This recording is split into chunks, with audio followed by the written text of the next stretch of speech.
Now, listen, you guys, one thing about the Breakfast Club is they will never disappoint when it comes to clownery, okay? Those guys will serve it to you any day, anytime. Because tell me why they are now backtracking about the Bongo 2, aka the snake or the horse news that they spilled yesterday.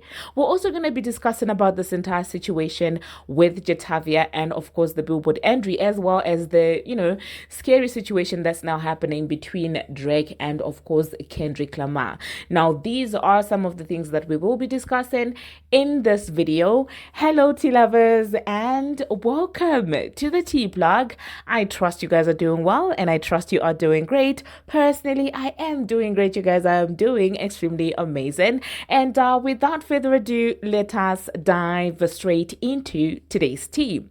So first of all, we're going to talk about, of course, Auntie Shala, as well as Jess Hilarious, and of course, the chief clown DJ Amphi, okay? It seems like those guys have decided to backtrack on what they spoke about yesterday in as far as Bongo 2's tour is concerned.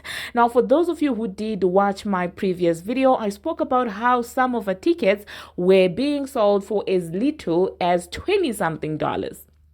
Okay, and even though they have seemingly slashed down the prices, some tickets are still there. Okay, the shows are not selling out. Okay, so I spoke about this on this channel. It seems like the Breakfast Club also had a segment and they decided to talk about it. Okay, and you could tell by their demeanor that, well, it's something that they have to admit, but you could tell that they really did not want to admit that. The person who was actually out there bringing up the news was obviously Jess Hilarious, and she was like, oh, well, Megan Thee Stallion's tickets are selling for $20-something.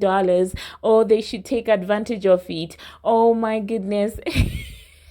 She tried to sugarcoat the $20 tickets as much as she could, but there's only so much that you can do, Jess. Sometimes you just have to admit that this is what's on the ground. It's not your fault. It's nobody's fault. If anything, I really do think that it's a team's fault, and whoever is behind that entire shenanigan of trying to think that she is on the same level with Nicki Minaj, those are the people that are actually very for playing a dirty like this, okay? Because I don't even understand what they were trying to do. Like, how do you, considering how her last album did, considering how Traumazen did, you guys, how did they think that he would be able to sell arenas? Oh my goodness, even given that they are going together with, of course, Cousin Sloth, still, that's not guaranteed that she will be able to sell an arena. So those are the people that I actually am going to blame in this entire case, the people behind her, because I do believe she herself is in her transformer moment. She's just, a walking zombie doing, they tell her go this way, she goes this way, they gas her up, she believes it. I didn't really take her for the slow kind, but with the way that she's now moving, oh my goodness. So yeah, the Breakfast Club spoke about that, and okay, Charlemagne the God went ahead to say, oh, in arena, she's not an arena artist, which was the most honest thing that I've ever heard, Auntie Leonard talk about. That's probably the most realistic and most honest thing that Auntie Leonard has said in as far as female rap is concerned. And you could tell, like, their faces, they were really trying to be nice about it, trying to baby her, but it is what it is. She's not selling. And you could tell even from that video, that's not the same energy that they had when they were talking about Nicki Minaj and saying that, oh, her tour is not going to sell out, especially that girl, Jess Hilarious. So yeah, they did say that, you guys. And if you think that that's, well, the epitome of it all, you're wrong, okay? More is yet to come, because did these clowns not wake up today and backtrack? At this point, these guys are a joke. Even my non-journalist behind us to laugh at this, because what in the clownery is happening on actually mainstream radio? What is happening? Oh my goodness, they are such clowns. They came back, you guys, today. And their faces were not even selling the story, you guys. They were trying so hard to keep straight faces as they say that, but you could tell the shame. Because one person who has a face that will, sell them out is none other than Charlemagne. You could tell that he didn't even believe what he was saying, okay? So Jess basically went ahead to say that today, we might have gotten it wrong. Well, there are some tickets that are going for 24, but there are some tickets that are going for as high as $300, as $400, as $500. And somebody said, well, that man from Fraudulent Nation must have given them a call. People were like, oh my goodness, it's looking like a team, went out of their way to contact them to say, what are you doing? Why are you telling people the truth? Allegedly.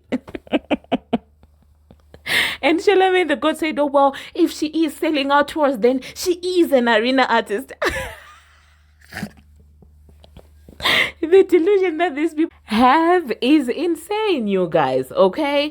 And so, of course, Jess started saying, oh, she sold out this arena, she sold out this arena, and she did mention Madison Square Garden. And I'm like, why are you misleading the people? Why are you misrepresenting the facts? You forgot to mention it's actually underneath Madison. It's the theater underneath Madison Square Gardens. That's what she sold out. She's not mentioning the important part, okay? People want to know, was it an arena? Was it a theater? Okay? And honestly speaking, this is so very hilarious, and I don't know what they're trying to do. I don't know what they will achieve by this. I don't know if they will be able to recoup their investment, because if they're out there payoling blogs and media platforms to push a narrative, I hope their return is going to be worth it. I hope it's not going to be yet another Transformer situation. I would dislike that for her. I literally would dislike that for her, because it's not back then when there was no social media. Nowadays, you can only feed propaganda to people for so long before people actually catch up on, the lies and the misrepresentation of fakes. Because what these guys did, and I don't know who's the peer for them, because this is not a good look. Anyone with some sense can actually tell that, oh, well, somebody must have reached out to these guys and now they're backtracking and their faces are not even selling what they're saying. So I really, do they probably target only slow people? Because it's only a slow person who would be out there seeing how these events have played out and believe it. Because anyone with some sense can tell that, well, there's something that is clearly happening here. And of course, people started bringing up, the fact that, well, Jess actually misrepresented facts about Nicki Minaj's tour, tried to say that she's not selling out and things like that. And we never saw them come back to say, oh, wow, we probably got it wrong and things like that. We never saw that energy with them, despite the Nicki Minaj case being actually a lie. Because they came out here and they lied to us, in my own opinion. Because if you're out there saying that somebody's show is not selling, that's why they want to bring Kate Williams on tour, you're lying. Because now 32 shows down and all those shows have been sold out. So really, at this point, Jess, I don't know what a problem is. I really don't know what a problem is. Yuck. So people were like, okay, but when you actually did misrepresent fakes, you did not come back to apologize to Nicki Minaj, but you have this energy to come and do and misrepresent fakes. Like you report on the truth and then you come back and you feed us a lie. But when you actually did it for Nicki Minaj, you reported on the lie and you perpetuated it, never came back to apologize or whatever. Oh my goodness. Let me know in the comment section, you guys, what you think about that. But I do think that people will do anything for a coin, eh? I really do think that this is money talking. Okay. And I hope that their ROI would be, there. Okay. They will get their return on investment. And the next thing that we are going to be talking about, you guys, congratulations to Jatavia. Congratulations to her, you guys. She has finally earned her first solo debut on the Billboard 100. Congratulations to her so many times. She has put in the work. People have clowned her for putting in the work and promoting a song. People try to make her feel less than. Some people who are out there who haven't not seen Billboard in their entire lives were out there saying that, oh, Flopiana, okay? And so I'm really, truly happy for Jatavia. I'm really happy for her. She's put in the work, and congratulations to her, okay? okay? I do know some people start saying, oh, she's not cool with Nicki Minaj anymore, but this is me just appreciating the work that she put in as far as, this song tour that she went on, because a lot of people, a lot of these rap girlies are really ashamed to start from the bottom. And all this was caused by the transformer, because she's the one who came into the industry, was given, literally handed out, a microwave success story. Like, it does not even make any sense. That story is not realistic.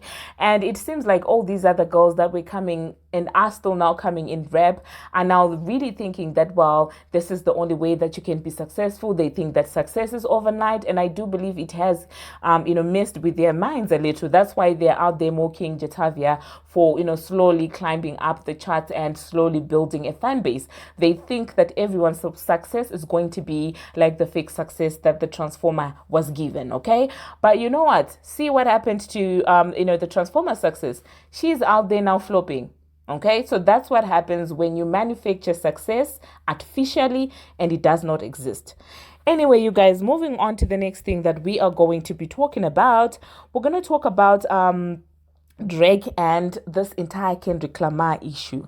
You guys, it is getting ugly, okay? Uglier than Ken Barbie, if you ask me, because there are reports of an attack at Drake's home, and so people are saying that, oh well, it is the Kendrick Lamar beef that caused all this, and people are scrambling. Some people are sympathizing with Drake, and some people really do think that, well, this is a cooked up thing just so he can gain sympathy from the public after getting cooked on the stove, on a gas stove, by Kendrick Lamar.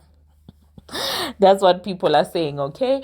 And personally, at this point, I'm just like, it's beginning to look really ugly. It's beginning to really look unpretty. And I'm just wondering, who could have done that, you guys? Who do you think could have done this? Are you with the people that are supporting Drake and sympathizing with him? Or are you with the people that are like, wow, this is staged? Let me know, you guys. I really don't want to say much about this entire situation, because then I do not have all the facts, and this is a very dangerous, situation. This is not child's play, and I do hope that there is no any acting or whatever staging that is happening here, because it would be sick to even play with things like this. So I really hope that, the people that are saying that it's Drake staging it, I hope they are not correct. And at the same time, I really do hope that, well, it's nothing serious. That's all I can say, because it's really beginning to look ugly. I did see academics running a lot with the story, basically even letting us know that, well, his shop in London was vandalized as well. And let me know in the comment section, you guys, what you think about that. This entire situation, you guys, I don't want to come back here having to defend myself for saying somebody staged their own vandalization and attack.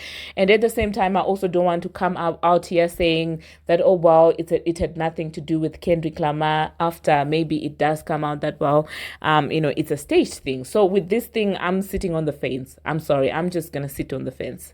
Okay, I'm officially a fence sitter in as far as this issue is concerned. Okay, I mean, call me the Ice Spice of this entire situation, because I'm sitting on the fence right there with her, okay? The same way that she has seated on the fence in as far as Nicki Minaj and Cardi B are concerned, okay?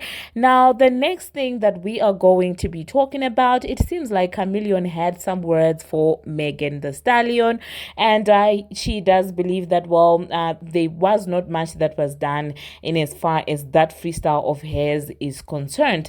Now, Chameleon said, and I will read, neither one ate up. They tone sound good on the beat, though. The bar is very much up right now lyrically. They both look great doing it, okay? And this was after the Neighborhood Talk had posted, side by side, the Erica Banks and the Megan Thee Stallion thing, okay? And as expected, the non-existent Hottie fans, which are robots in my own opinion, started coming at Chameleon, and this is what she had to say. She said, what's crazy is I said what I said, and I'ma stand on it. Y'all be so impressed by mediocre and appeal her, and the ones in the comments speaking on me, a whole 6 generations in your family haven't accomplished a year of the success I've seen in my career. So I be laughing right now with y'all. So be delusional. I love it too. You can say my TV show got cancelled, but meanwhile y'all ain't never know, ain't ever been greenlit.